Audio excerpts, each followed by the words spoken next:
Top quality और consistent performance के लिए सिर्फ सिल्वर पंप। टॉप क्वालिटी और कंसिस्टेंट परफॉर्मेंस के लिए सिर्फ सिल्वर पंप, नाम याद रखना। मी कोचिंगसाठी अकोल्याला इथं होतो।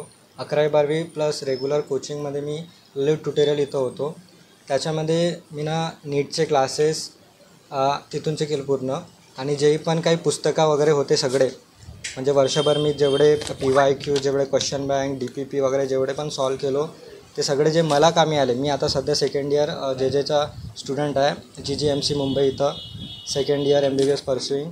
तर मला जे जे साहित्यामध्ये कामात आले ते माझ्यासारखं, म्हणजे क्वालिटी ऑफ एज्युकेशन सगळीकडे सारखं नसतं। आता अकोला म्हणजे चांगली सिटी आहे, त्याच्यामध्ये जेवढा एज्युकेशन होता, म्हणजे जेवढा माहोल होता, ते सगळं एन्व्हायरमेंट सगळीकडे भेटत नाही।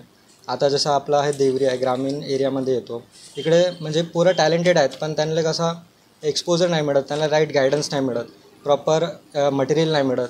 तर अशा पोरं जे करू शकतात त्यांसाठी जे मीना जे वापरलेले होते, जे माझ्या जर्नीमध्ये कामात आले, तसे ते जे सगळे पुस्तकं आहेत, जसे बायोलॉजी, NCERT सगळे, बायोलॉजी, फिजिक्स आणि केमिस्ट्री 3 वर्ष असतात नीटसाठी, आणि JEEचे पण काही पुस्तकं आहेत, ते सगळे आज मी ह्या ग्रामीण लायब्ररीमध्ये जवळपासमध्ये 200 आहेत, 200 जवळपासमध्ये सगळे DPP, क्वेश्चन बँक सगळे।